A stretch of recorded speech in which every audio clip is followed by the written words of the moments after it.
Welcome back to Movie Dropouts. Today I will show you an action, sci-fi, thriller film from 2010, titled Repo Men. Spoilers ahead. Watch out and take care.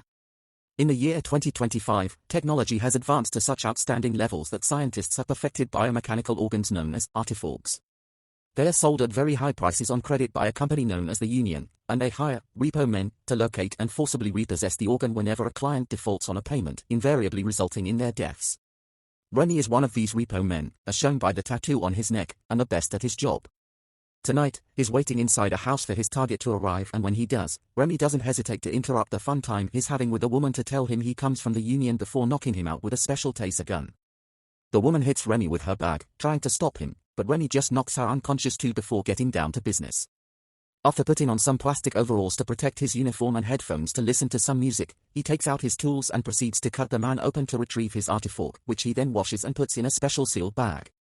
The next morning, Remy starts his day at home with his wife Carol and his son Peter. After dropping Peter at school, he goes around the city, collecting artiforgs and leaving clients to die. Afterward, he goes to the Union headquarters, where he bumps against an employee dressed as a giant lung and stops by a table to have some coffee, making him visible to all the potential clients waiting to be assisted. He watches how his boss Frank Mercer helps one on the salesman convince a family to sign the papers with a flawless speech before going to the repo men's break room. In there, he finds Raymond Pearl complaining about getting small jobs and reminding him that he's on probation for brutally attacking a woman in the subway. Frank suddenly interrupts them, telling Remy not to stay around the main floor much because he'll spook the clients. Then he takes him to another room to scan all the artiforgs he's collected during the day as they are joined by Jake Freiwald, Remy's best friend. He used to bully him at school, but then they went to war and fought together. When the war was over, they accepted a job at the Union because it was perfect for their skill set, and the recruiter told them they were protecting the healthcare system. Although they really didn't care about what they were protecting, they just had fun with the missions. After tarzing each other for the laugh and getting called children by Frank, Jake invites Remy to have some drinks, which he accepts, but first he's got to stop by Carol's workplace and let her know. Carol scolds him for not having asked to be transferred to sales, and they insult each other before he leaves. In the car, Jake tells Remy he thinks Carol is trying to control him, and that the two of them will always be repo men, but Remy understands his wife's wishes. When they stop by the traffic lights, they use their special scanners on a nearby civilian and find out he's got an artiforg in him, so they tease him and remind him what happens if he doesn't pay. When the man runs away in fear, they just laugh. They make it to the bar and share a couple of beers, discussing the possibility of having to repo someone they know while Remy watches the bar singer, Beth, with intense attention.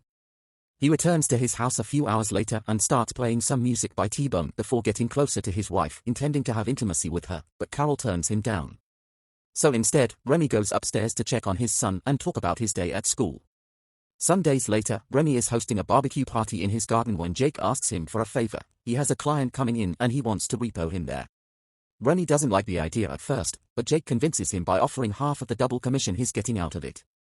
A taxi stops in front of the house and Jake cuts its passenger open right there in the middle of the street, and he ends up being seen by Carol and Peter when they enter the house. Carol is furious that his husband has allowed this, so she tells him to choose between his job and his family before leaving with their son. Remy tells Jake he'll have to talk to Frank about it. Later at night, Remy and Jake go out to patrol and chat about the new M5 neural net, a new technology used to connect people with brain damage to an eternal dream. Their conversation is interrupted when Jake's scanner finds a nest, which is what they call a refuge for hundreds of customers who have defaulted on payments and are attempting to escape the country. After retrieving all their weapons from the car trunk, they go inside and start tarzing as many people as possible. At first, they go down easily, but eventually they start to fight back. Jake has to deal with two customers by directly punching them or using a stun baton, and Remy finds himself in the middle of a hand-to-hand fight as well. He stabs all his opponents with a knife before going to look for Jake, who is being overpowered by a guy bigger than him. Remy knocks the guy out and ends up arguing with Jake, who thinks he didn't need help. The two of them return to Frank's office a couple of hours later with all the spoils, including two scanning jammers which are used to avoid being found by the repo men's scanners. After putting those away, Frank tells them he's impressed and offers them the opportunity to become full-time raid captains, which Remy turns down. When he's about to ask for a transfer to the sales department, Jake cuts in and tells Frank they're good like this. After work is over, Jake reminds Remy that rules are important, and so it's enforcing them. He drops Jake at his place, then goes to take care of what he wants to be his last repo job, Jimmy T-Bone, a musician he's always admired. He finds T-Bone in his house working on some music and consuming a red powder, and when he mentions he's a fan, T-Bone asks him to help him finish the song before the repoing. Remy accepts, and when they are done, he also promises to take the track to the record company. Afterward, Remy asks him to lay down on the floor so he can take his heart. First he needs to stop it by using his defib unit, but when he puts the paddles on T-Bone's chest, the device malfunctions and Remy gets electrocuted, knocking him out for the third time in his life. He wakes up some days later in a hospital bed, with Jake and Frank in the room with him. Carol had been there too, but left before Remy could see her. After telling him this was the fault of a faulty shock unit, they deliver the most important news: Remy's heart has been replaced with an artifact. As Frank insults him by dropping his salesman speech, Remy tells them he doesn't want the artifact and gets out of bed, leaving the room as he finally manages to disconnect the machine in the middle of the hallway and bleeding all over the place. He's only able to take a couple of steps after that. His body soon gives in and he falls to the floor, realizing he has no other choice but to accept the mechanical transplant.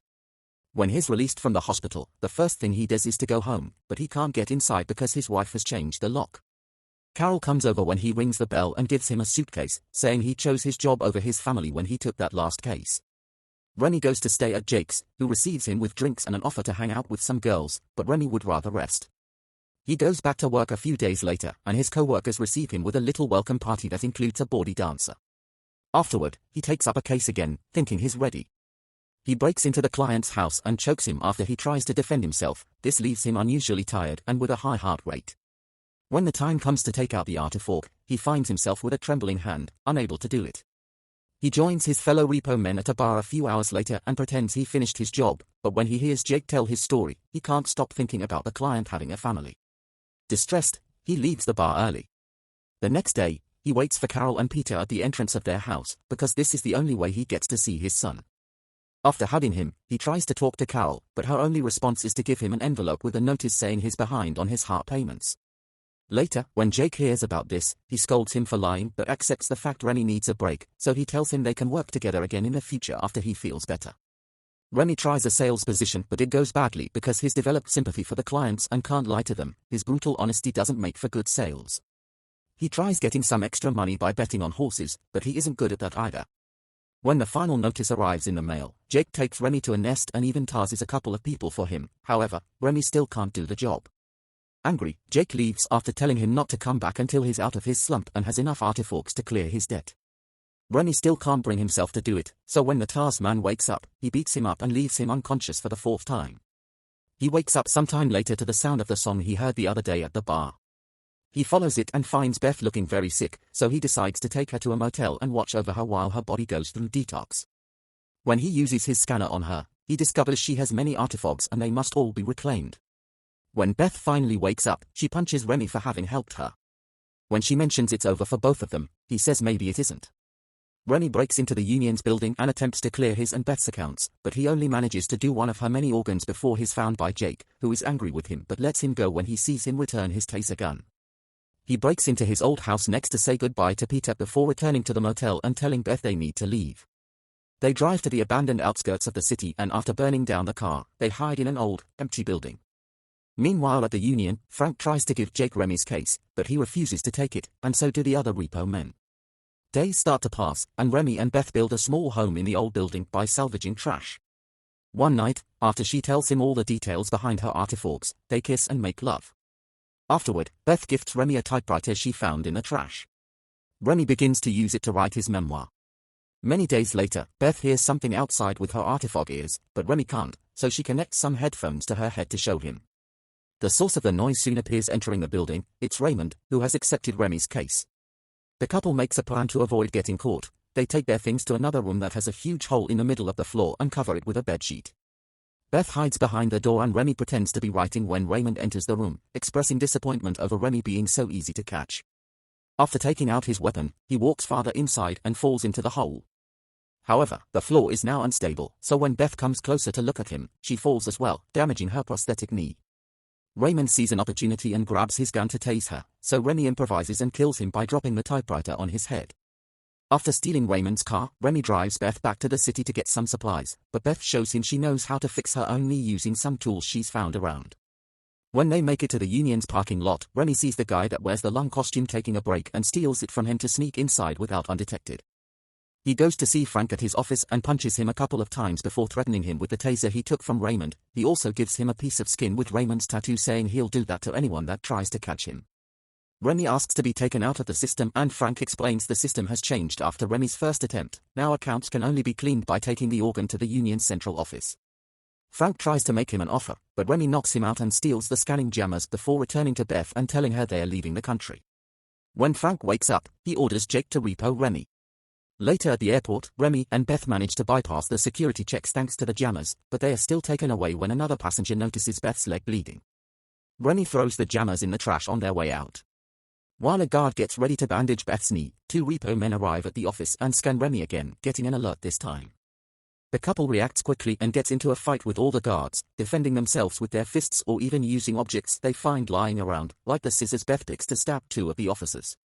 After everyone is taken care of, they leave the office and come across Jake, who can't do anything because he's on the other side of a security panel, so Remy picks up Beth and takes her out of the building.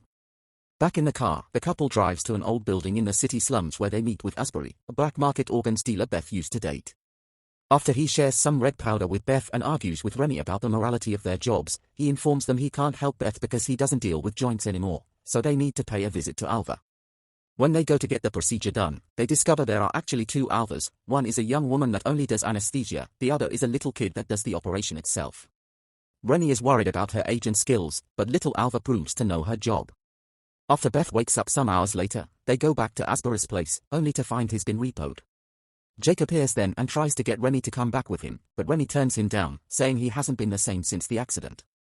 Jake confesses it wasn't an actual accident, he had rigged the defibrillator unit so Remy would build up debt and wouldn't transfer to sales. The two men start fighting hand to hand, and while at first it looks like they're on the same level, eventually Jake overpowers Remy and throws him through a wall. He throws Remy around until he is dropped on a metal bridge. Remy starts laughing and takes out a knife that he uses to stab Jake in the leg before Jake retaliates by knocking him out. After various memories flash before his eyes, Remy is woken up by Beth, who had tasked Jake and now tells him they need to run because a repo raid has arrived. They run through the building as hundreds of debtors start getting shot, and when they get stuck at a dead end, they are rescued by Rhodesia, the leader of an underground residence that drags them into a hidden room.